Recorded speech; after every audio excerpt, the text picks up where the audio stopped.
Welcome back to Round Table. We are here at the Chocolate Secrets Cafe in Dallas, Texas.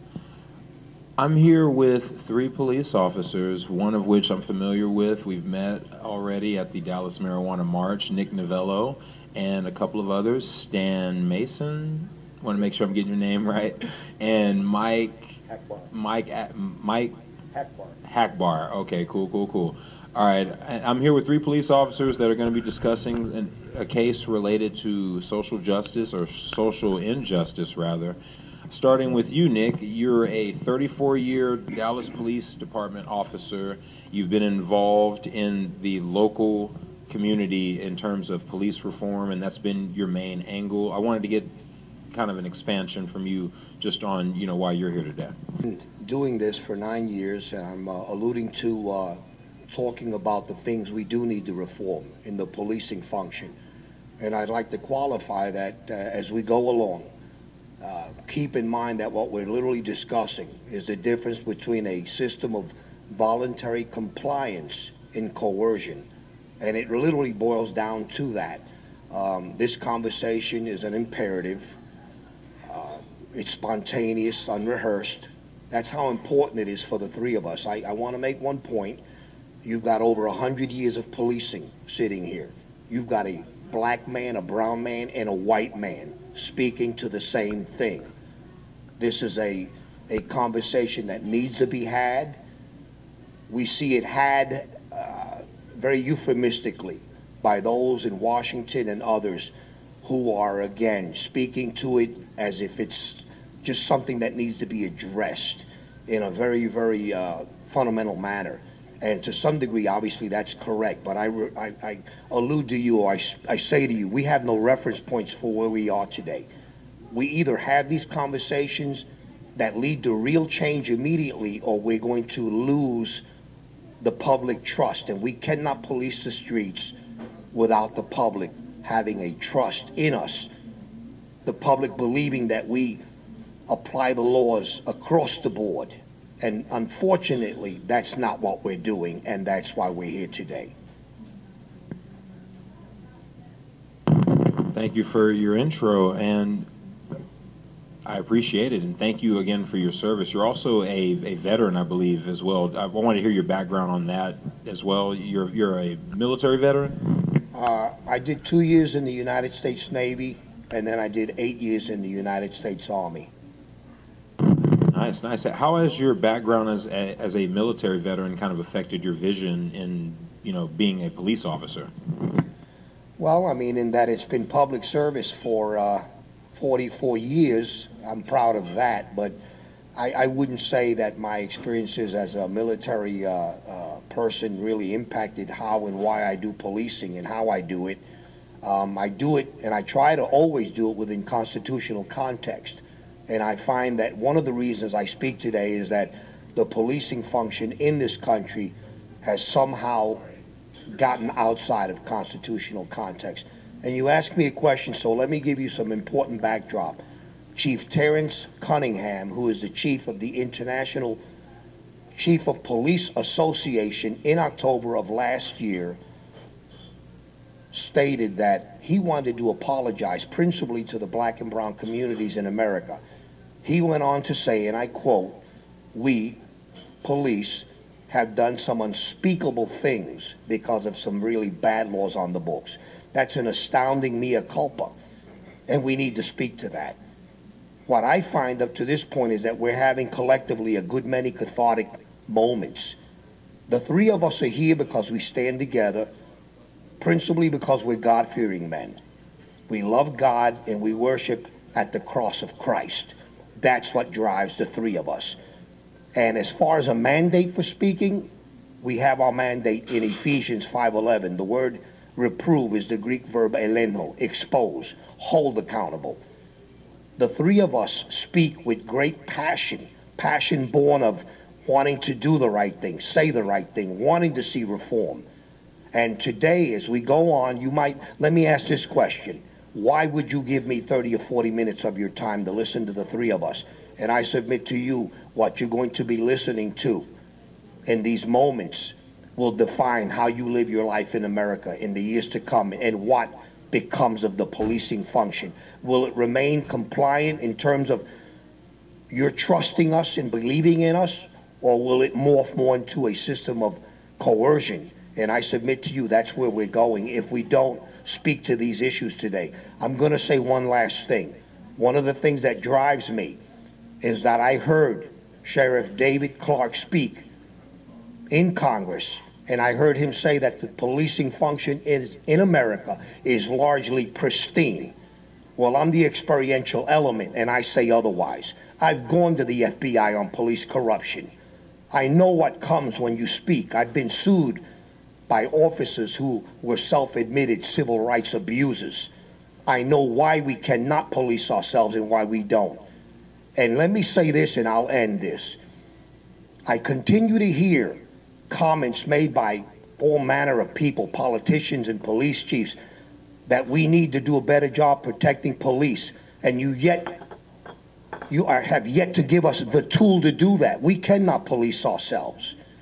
So when there's a rogue cop on a force who engenders a great deal of hatred, we can't come forward and say we've got a dirty cop because we pay the price. When you hear Michael Hackbarth speak today, you'll understand that he did what he was sworn to do, and he has paid a very heavy price for doing the very thing that you, the public, know that he's sworn to do. And that's why we're here today. Stan, I wanted to also get you involved in this discussion, well, the intro at least. You're a 35-year Central Texas police officer, and you're also a Air Force veteran, I believe you said. Wanted to get your background. Right, yeah. Currently, I have 24 years experience with my department I'm currently at in Central Texas, and I've got 11 years experience, you know, in law enforcement from the United States Air Force.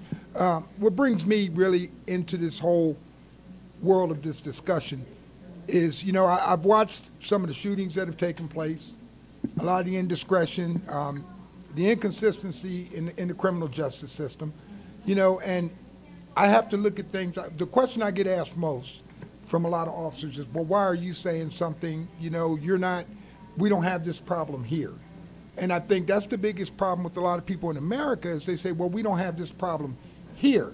Well, you know, the problem may not exist where you are, but it might be where you're going to be. You know, I'm in Dallas today.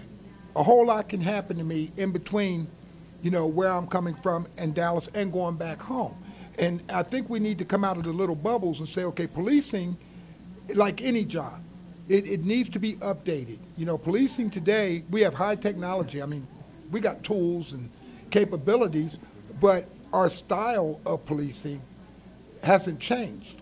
And it's almost like policing the profession, if you look at it as a quantum computer that's operating on Windows 3.1 or MS-DOS. You know, policing, it can only be as effective as the operating system. And, you know, we don't get out of the cars and interact with communities anymore. And I have to really be involved in this because, you know, when I take off that uniform, you know, I'm just another black guy that's out there walking. And, you know, a lot of officers will say, well, you know, profiling doesn't exist and these things don't happen today. I can tell you they happen today because it's happened to me, you know. So a lot of times, even when I'm at work, I can understand how a lot of the people in the community feel. Now, I can say nothing and sit back and go, well, it's not my problem. It's their problem. But I think today one of the biggest threats to officer safety is you've got a community. And when I say community, I'm talking about nationwide, that is fed up with not being heard, not being ignored. When they don't hear officers speaking up on injustices, and I understand officers may be limited to talk about things in their department because of ongoing investigations. Some of them don't feel free to speak because they may be at-will employees and they're worried about being fired. And in bigger departments, some of them are worried about physical harm. But when the community doesn't hear officers speaking up about things that are egregious that are going on, yet we work in a job where we're not only spotting things that are wrong, but we're reacting on them. So, you know, like Nick said, the inability to police ourselves. After a while, that community is going to say, well, you want us to trust you, but I don't hear you talking about this or talking about that. So, and my thing is, you know, I guess the best way to understand me is I'm not anti-police. I'm actually pro-police, but I'm saying we need to change how we do things. And a lot of officers get upset, you know, when I talk about some issues. But then we have to talk about police chiefs across this country that we watch from Ferguson to Baltimore to Oakland. And, you know, these guys are up there giving these speeches saying there's a need for community policing. That's thrown around like a cliche. It's actually a style of policing that I push 1,000%. But, you know, some of these cities are still smoldering in the background while the chief is up there talking about a need for community policing. So my question is, well, why haven't you implemented it before? And have you implemented it since? And so the only way you can have community policing, which I believe is the answer to a lot of these problems, is to first teach the community what community policing is, then teach the officers what community policing is, and then the administrations have to be willing to accept the fact that community policing empowers the individual officer.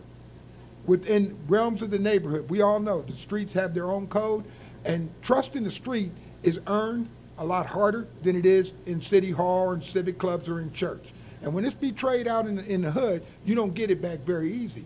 So, you know, once you earn that trust, you know, you're going to do the right thing to keep it. And, you know, I just want to see some reform. I'd like to see congressional hearings ultimately on police reform. Mike, we want to go ahead and get your intro before we wrap up on that segment. You were a 32-year police officer. Your prior employment was in the college system, correct? That's correct. UT System Police. And I was based out of the University of Texas at Dallas. So we talk about police reform and gaining the public trust. A lot of that must begin right here with transparency. And tonight, when there's as much as departments want us to hide behind or lock us down with non-disclosure statements, tonight is absolute transparency. So, and tonight also, I feel some urgency to get this message out, because we're talking about criminal misconduct that is still ongoing, and the statute of limitations may be running out. It is time for this to come out. It is time for something to be done. It's in the hands of the highest, most powerful law enforcement arm in Texas, the Attorney General's office.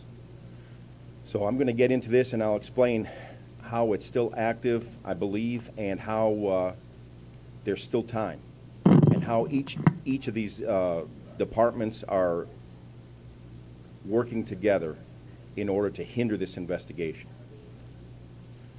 So the incident began in February of 2013. Myself and Sergeant Brushwheeler, we responded to an incident at the library. The incident had been quelled prior to arrival. The participants were waiting on us to explain and make sure we understood that there was nothing going on. It resulted in a report and a self-report with an attachment of non-prosecution. The next day, the Criminal Investigations Division Lieutenant McKenzie, because of prior experience with these two, wanted to continue the investigation.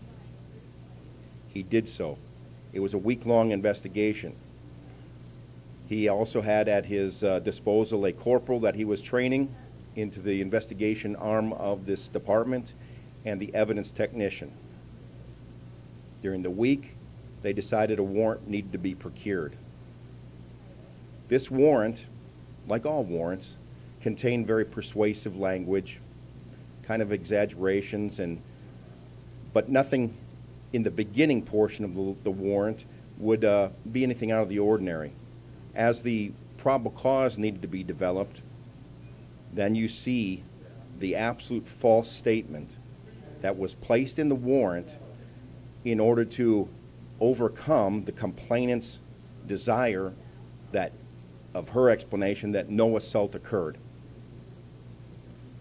The statement included a false witness, a dispatcher. Now this statement that he wanted in the warrant, that Lieutenant McKenzie wanted in the warrant, he was actually warned twice that the statement was false, but he insisted that this statement be put in there. Again, it was done in a manner in which to build probable cause, to insinuate throughout the warrant that this was a hot call, that things were hot at the time this incident was going on. It was not. It had been quelled. And the complainant in this insisted that there was no assault that occurred, and there was no evidence that an assault did occur. Now later they found a videotape of some contact. The complainant, and this is important, the complainant was asked to come to the station 5 days after the original incident and was shown this videotape. The lieutenant aggressively questioned her and told her that she was being assaulted. She explained no, this was not an assault, and that indeed the contact was much like a hug. We cannot determine what kind of pressure was applied, what was being said during the contact, but she can. And she said there was no assault and that it was much like a hug. From there, even against that, a signed non-prosecution statement the night of the incident, and 5 days later, this video recorded evidence, the lieutenant procured the warrant and put the false statement in there. Again, it was done to attempt to show everyone that even though she says nothing happened, this scream that was heard by the dispatcher during the 911 call says that indeed something did. It is not correct, and it's not at all what should be allowed. It is criminal, in fact. This is far beyond persuasive discussion within the warrant. This is criminal in nature. It is a lie.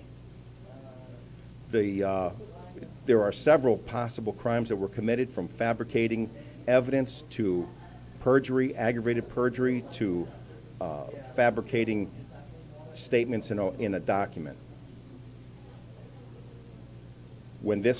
After this incident happened and the student was arrested, a minority student that was arrested and incarcerated, myself and the corporal that was being trained took this before the chief, Larry Zacharias. We explained the criminal nature that went on, the criminal misconduct that needed investigation. And this is where I want to show how structurally police departments protect themselves. This was a serious nature complaint. It should have been taken out of his hands, and he should have called the Office of Director of Police in Austin and had them do the independent investigation. Instead, that would be policy. Instead, what he did was he assigned it back to the lieutenant that caused this investigation to happen. This went into damage control. 24 hours later, the chief explained to us and the lieutenant explained to the corporal that indeed nothing's wrong and all the information will come out in a subsequent trial. I asked the chief specifically, was the prosecutor notified? He said yes. Prosecutor must be notified. This is Brady versus Maryland. It's stuff we're taught in the academy. It is mandated constitutional transparency. Well, it wasn't done. I found out later it wasn't, and I'll explain that. But none of this sounded right, and from that point, it looked like they were pointing fingers back at the corporal, making it his fault. We made contact both with the Collin County DA's office and the Texas Rangers that they had directed us to, because both agencies saw something potentially criminal, as I mentioned earlier. From there, the investigation was supposed to start by the Texas Ranger. Because he was tied up with a prior investigation in Kaufman County, the unfortunate killing of their DA, this investigation was pushed to the sidelines. I explained that they were now expelling the student from school and trespassing him from all University of Texas property, and this student may not be able to recover his life. So I gave the investigation to UT System, ODOP, in Austin. The investigation began the end of May 2013. 30 days later, by policy, they completed this investigation. The director of police, Michael Heidingsfeld, reported to the officers at University of Texas at Dallas and said that there was no criminal misconduct and there was no malfeasance. Seems very strange, especially since None of the participants were contacted. No affidavits or sworn statements were obtained from, one, the officer that warned the lieutenant of the false statement and had witnessed the lieutenant place this statement inside the warrant, nor was there anything taken from the dispatcher who was wrongfully placed in the warrant. Now, these two individuals, they're victims of potential crimes themselves, yet they're not contacted even though they're reaching out. So with that, the department who had assigned the complaint to Deputy Director Ruben Puente and Inspector Larry Bloom continued an investigation into policy and procedure violations. This investigation went on until February of 2014, where now they started an investigation on me. I'm the whistleblower. In the meantime, these other officers and dispatchers, they left the department under pressure. Sergeant Brushwheeler had been terminated in January. Now they were beginning an investigation on me.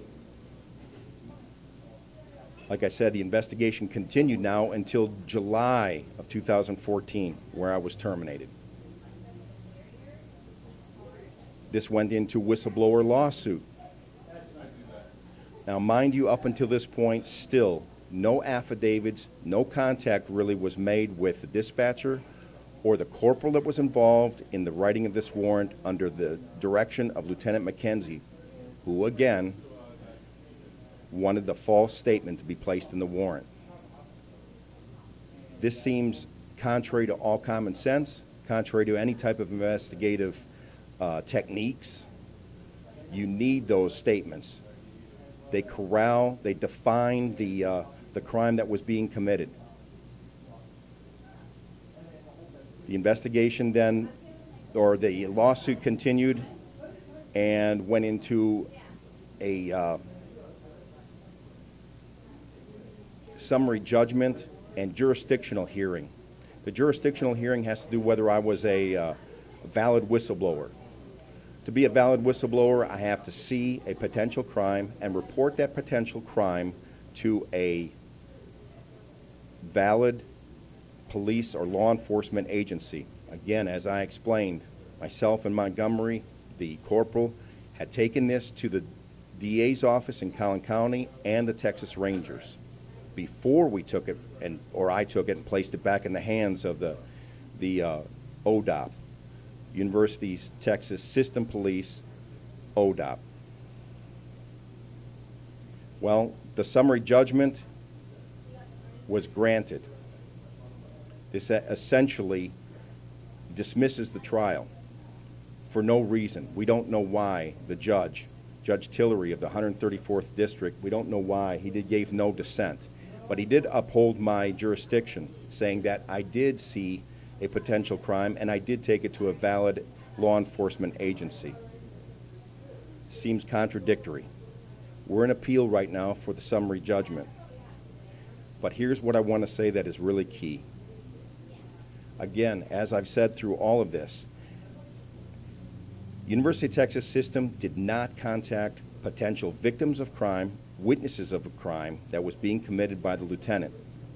The Attorney General's office was assigned this case to defend.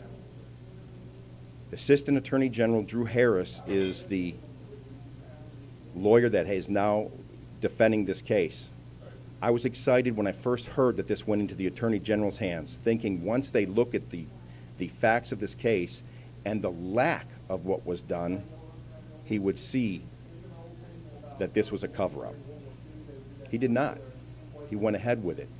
He had opportunity and has to this day still opportunity to get those affidavits from those individuals that would define that. Just prior to the summary judgment hearing, we obtained the affidavit from Montgomery, Corporal Montgomery, and in that affidavit it clearly defines the crime. It said he warned Lieutenant McKenzie of the false statements that were going in the warrant twice, and that Lieutenant McKenzie wanted that statement in as is and as written in the warrant that was served. That defines the crime. The affidavit also shows that he's in direct conflict during the summary portion of the investigation. He's in direct conflict with what they said that he had said during the investigation. There are more lies then in this cover-up?